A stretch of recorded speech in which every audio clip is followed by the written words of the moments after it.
Good morning. I want to start every day of my life with Perry Hines praying for me and Bob Getz introducing me. I'm incredibly grateful to get to be here and incredibly grateful for the work that Citizen 7 does in our city, for the leadership that you provide, for what this gathering means and the way that it grows as you expand your reach into the city in so many different ways. I am an admirer and a mentee of Don Palmer's, and if I were to ask everybody in the room who could say that about themselves to raise their hand, my guess is most of the hands in the room would go up. So I want to be Don when I grow up, and I'm grateful for what he means to our church and to our city.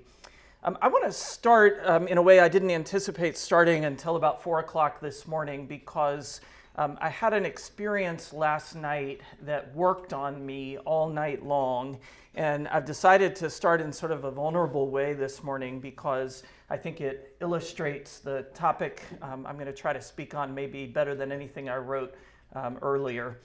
At 10:30 last night, I was sitting at my kitchen counter with my wife. We just put our boys down for bed, and often, as those of you who have children, our boys are 12 and 9. If you have children or have had children of those ages, you know that sometimes that's the only time of the day that you and your wife might have to just have a frank conversation to talk about what matters. And what we were talking about that matters deeply is my grandmother, who died on Sunday morning. Mama was almost 97 years old and lived her whole life in Lancaster County, Pennsylvania. She was a first grade teacher. My grandfather, who died in 2011, was a high school principal. And so we were talking about her life, about what she's meant to me, how grateful we are that our boys got to know their great-grandmother. And we were also talking about the fact that her service is on Saturday morning at 11 o'clock in Lancaster County.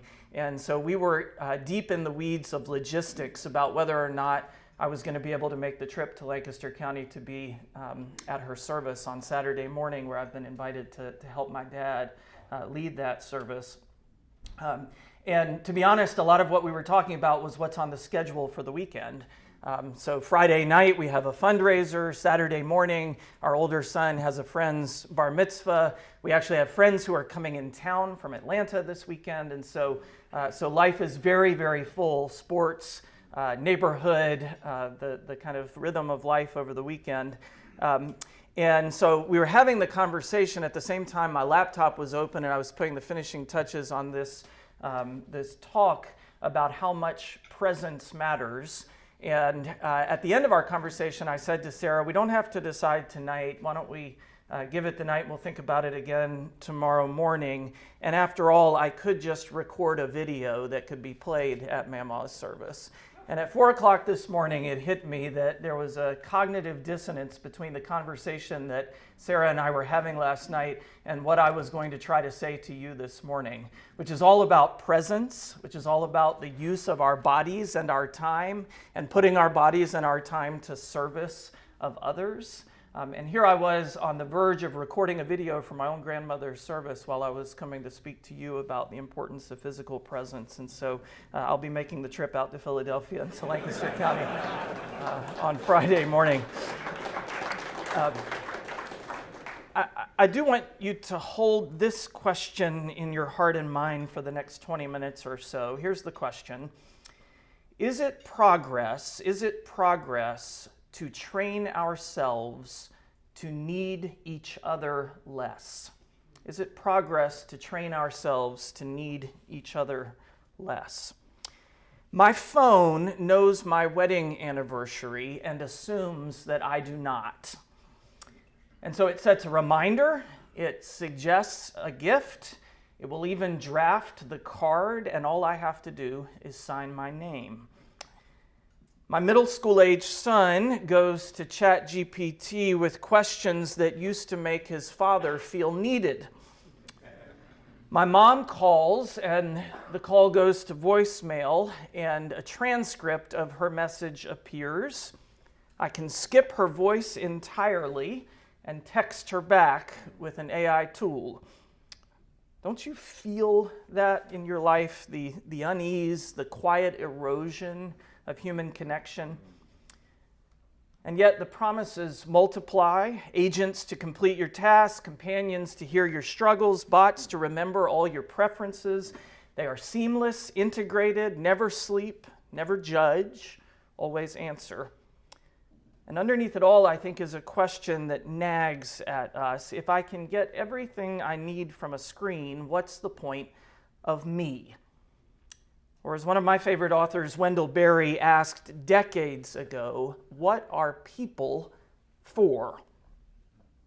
I want to spend a few moments of your time this morning sharing some thoughts on this question, what are people for? What we've lost, why that question matters desperately, urgently right now, and how we might recover what matters together. Because Jennifer Wallace has a word for what we're losing, and she calls it mattering. Mattering is the deep human need to feel valued by others and to add value to the world. In my own Reformed tradition of Protestant Christianity, the notion of vocation is deeply rooted in an understanding of usefulness. That is, God calls us not just to do the things that fill us up or even use our gifts, but that are useful to the world, that have worth and value beyond our own lives. Mattering. Does my life make a difference? In the piece, Wallace argues that we plan carefully for our wealth span, that is our financial security, for our health span, that is staying physically well as we age, but almost no one plans for their mattering span, how they will continue to feel seen, useful, and capable of contributing as their life goes on. The consequences of this are measurable and alarming. In one study of suicidal men, the two most common words used to describe the distress they were in were useless and worthless. Not unloved, but useless, without use, without value. In other words, they didn't feel like they mattered. And there are consequences for these developments beyond the individual. We're living in what researcher Thompson calls the antisocial century, engineering whole lives around avoiding human contact. He starts his piece by picturing a neighborhood restaurant on a summer evening, in his case, Chapel Hill, North Carolina, and his favorite Mexican joint.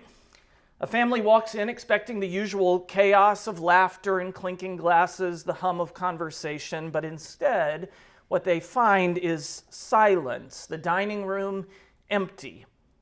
But business is booming. He knows this because the bar is covered not with glasses, but with large brown bags, numbered and waiting. He watches as customers walk in, grab a bag, and leave. No eye contact, no words, no lingering. The emptied bar, emptied of bodies but full of bags, is a kind of parable for our time. The sociologist Mark Dunkelman calls what we've lost the middle ring. And here I want you to think about three concentric circles. The inner ring are your closest people, your family, your neighbors, your long-term friends. The outer ring, the far outside, are acquaintances you barely know. Think of your Facebook friends or LinkedIn contacts. But the middle ring between the inner circle and the outer acquaintances, that's where we used to live our lives. The neighbors you may not know intimately, but you wave to across the yard. The parents who pick up their kids alongside yours and stand on the same soccer sidelines. The barista at the coffee shop who knows your order. The restaurant where your family goes every Friday night. Mark Dunkelman says that when the middle ring collapses, we lose the places where we're known, where our absence is noticed, where we mattered. And into this fractured cultural landscape and these troubled individual lives comes artificial intelligence, with promises that sound to me almost religious. autonomous agentic ecosystems, transhumanism, that is the transcendence of biological limitations, digital immortality. The pitch feels to me relentless. Your humanity is an impediment to overcome. Your limits are a problem, but we have a solution. Theologian David Bentley Hart, who might be the smartest person alive, compares this to the myth of Narcissus, that beautiful youth who glimpsed his reflection in a pool and then couldn't look away. He fell in love with his own image, and he wasted away staring at it. Here's how David Bentley Hart describes the conundrum. The danger, he writes, is not that the functions of our machines might become more like us, but rather that we might be progressively reduced to functions in a machine we can no longer control. He closes his essay with these words: "After all, there was no agency in the lovely shadow that so captivated Narcissus, but it destroyed him all the same." Your feed is curated to reflect, mirror, your preferences. Your AI companion is calibrated to agree with you. Your digital life is engineered increasingly with precision to show you yourself, endlessly, perfectly reflected without friction. And like Narcissus, we're wasting away, starving for real connection while gorging on our own reflections. A colleague recently told me that he writes emails using Claude. He gives it 3 bullet points and asks for something professional and warm, sends the email. Then he discovered that the person receiving those emails uses AI to summarize them in 3 bullet points. 2 machines talking to each other, but there's no one there. The danger is not that our machines might become more like us, David Bentley Hart, but that we will begin to think like them. And here's what that means, I think, for leaders like you. As we build systems that optimize for efficiency, efficiency has little room for mattering. You cannot optimize a marriage. You endure it. You fight for it. You grow into it over decades. You cannot optimize a friendship. You have to waste a lot of time together until the wasted time becomes the sacred time. You cannot optimize raising a child. You have to show up. You have to fail and apologize and try again. And somehow grace grows. So yes, artificial intelligence can simulate empathy or mimic care or generate word combinations that sound like love. You can talk to an AI companion for hours and it will remember everything, respond perfectly, and never grow tired of you. And you will feel more alone than ever. Because mattering rests on the claim that AI can never make, that you have a soul and you belong to a story. Nowhere is the absence of this claim more lethal than among young men. I don't have to tell you that young men are in trouble. More information than any generation in history and less wisdom. More connectivity but less connection. More options and less direction. Gambling apps, designed by behavioral psychologists to be maximally addictive. You probably know that the average sports bet is now placed by a young man on his phone during the game he's betting on. And the suicide rate among gamblers is the highest of any addiction. These young men are not lazy, but they are lost. I think at the root, the concern is they don't feel like they matter. They're being sold connection and meaning and belonging in forms that can never deliver them.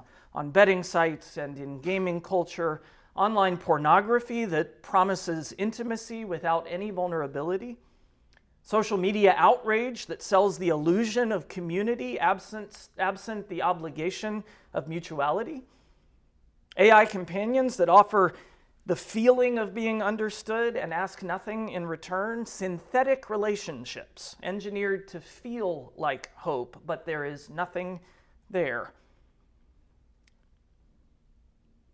Somewhere a teenager sits alone in the dark. The screen offers the only light in the room. The algorithm learns where he lingers and feeds him more of the same. He finds a community, but not of belonging, of shared despair. A place where violence is celebrated and archived and turned into memes and iconography. He's not only being recruited into an ideology, he's being confirmed in a feeling he already has. Nihilism, nothing matters, no one sees him. The only way to be remembered is to do something unforgettable, and violence always makes the headlines. American society used to have what Ross Douthat calls softly institutionalized communities of formation. Think churches, civic organizations, Little League, scouting, Sunday dinners. In my small town in North Carolina, it was the community building where men gathered for many, many hours watching whole hogs roast. It took 7 or 8 guys watching that pig to make sure it cooked, each of them with a cigarette or a beer. But these institutions didn't just occupy our time, they formed our character. They taught young men what it meant to be a man, not through lectures, but through proximity to older men who embodied it. They taught us delayed gratification, and I'm not just talking about the barbecue. Sacrifice, duty, service. They taught you that you are not the center of the universe, that you belong to a story, that your soul is larger, and that something larger needs you. And sadly, that infrastructure has largely collapsed. Despite our efforts, no policy is going to rebuild it. We can and should have conversations about gambling apps and age restrictions, but policy creates conditions. Only community can form character. Only presence makes someone feel like they matter.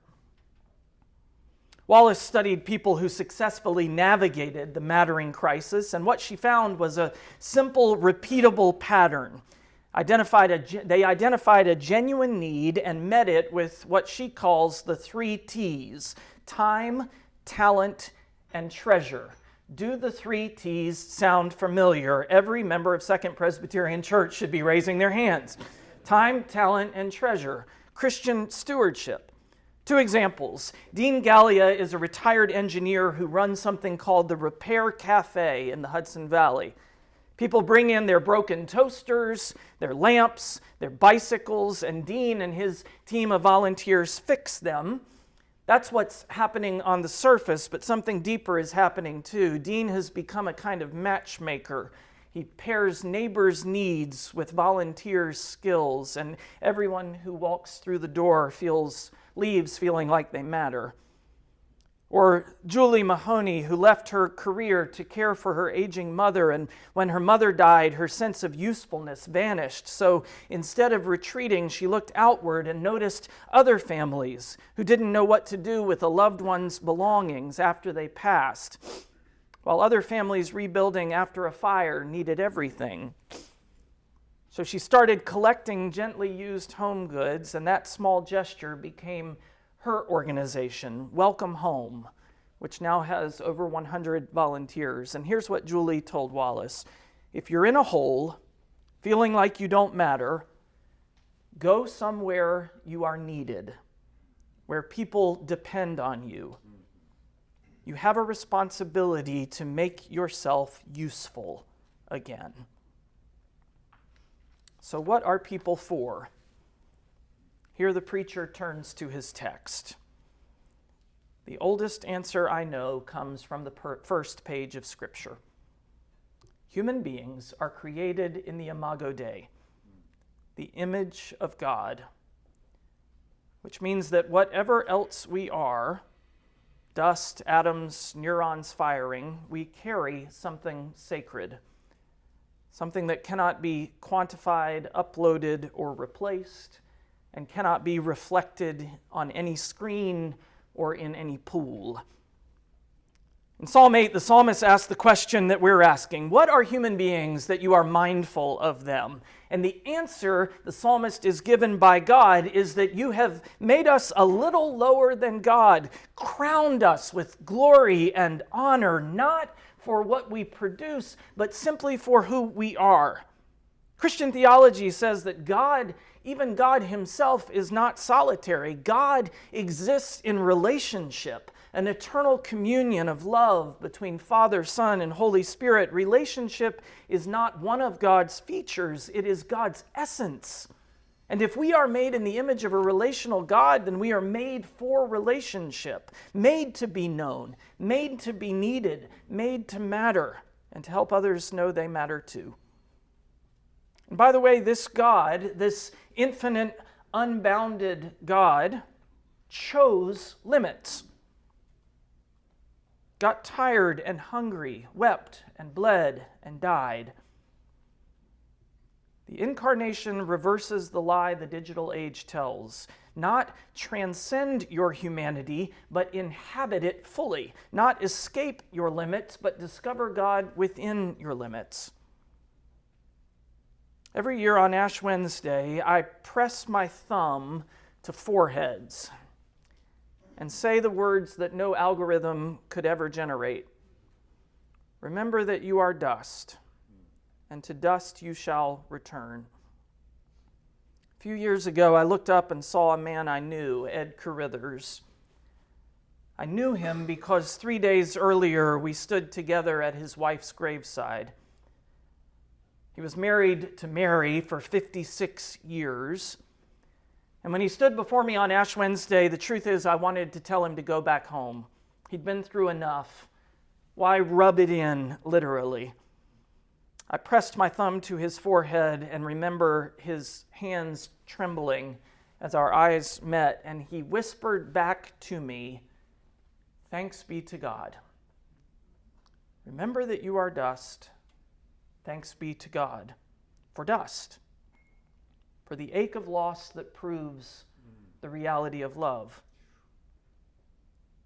And so if AI promises a life without grief or a curated existence where you can edit out all the hard parts and filter all the flaws, what grief reminds us is that love has a price. The proof it mattered, not a design flaw, but how we discover meaning we cannot fabricate. My friends, do not let efficiency replace presence. Do not let convenience replace commitment. Do not let the mirror replace the window. Do not let the algorithm raise your children. Here's a concern I want to name before I give you anything practical. Somewhere along the way, our culture mistook the tool for the telos, the means we create for the meaning that shapes us. We built machines and designed platforms and optimized systems and began slowly to let them tell us what our lives are for. A tool is a good thing, but a telos is a holy thing. Don't confuse them. So I want to close with 3 practical things for the men in this room. 3 pieces of pastoral advice this Tuesday morning. 1, I urge you to fiercely guard the experiences of deep formation in your life. I'm talking about the worship service, the Bible study, the weekly meeting, the therapy hour, the long walk, the silent retreat, bowl of ice cream shared with your wife at the kitchen counter at 10:30 at night, the Sunday dinner table with phones left behind. whatever is actually forming you into the human being you want to become, guard that with your life because your life depends on it. A few weeks ago, I interviewed the religion sociologist and data scholar Ryan Burge for my podcast, Faithful Discourse. He told a story about a post he saw on social media where a young man had written, "I wish there was a place where people could just go and hang out and socialize. Maybe no alcohol, and let's say it's not expensive to hang out. Wouldn't that be awesome?" And Burge, who studies the trends in church attendance for a living, responded to the tweet, "You're going to hate my answer, but there's one less than a mile from where you live, and they would love to have you." The answer, of course, was church. And the comments, he said, rolled in immediately. No, not that. I'm not here this morning to recruit you to Second Presbyterian Church, where you would be more than welcome any Sunday morning at 10 o'clock just down the street. Plenty of parking. But I am here to tell you that the things your culture has been teaching you to avoid, the slow, costly, committed communities of formation, are what you need most.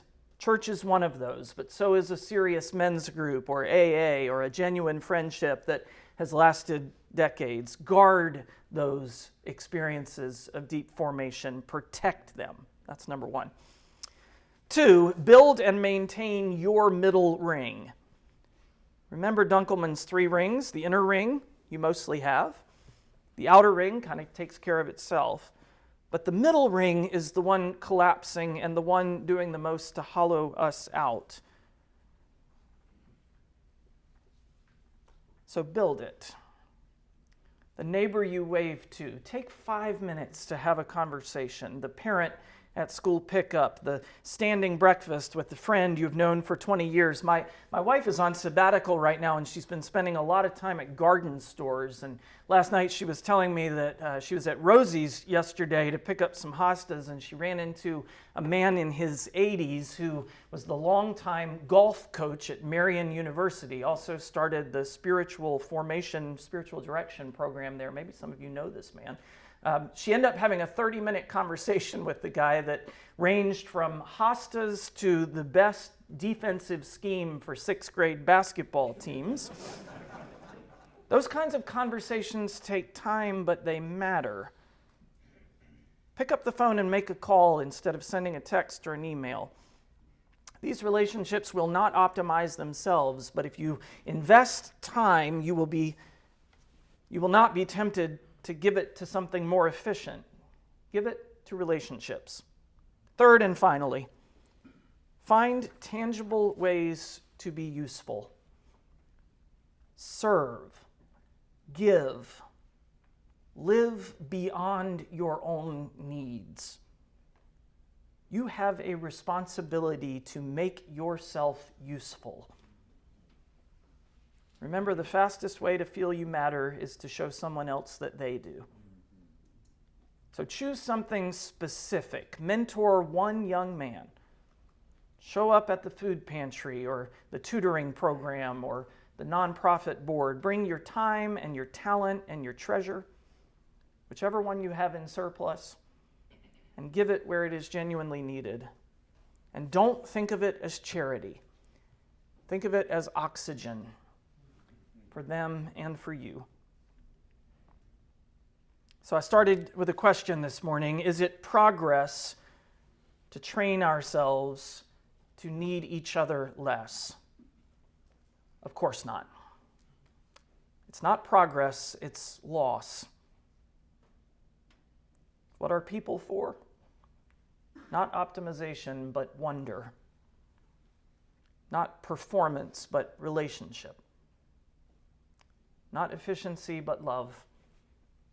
Not isolation, but community. Who in your life is waiting to hear that they matter? It's not a rhetorical question. There is someone in your life who is waiting right now for you to speak those words or display in an action that they matter to you.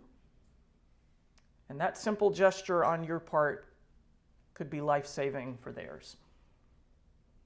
Go find them. That's what you're for. Thank you.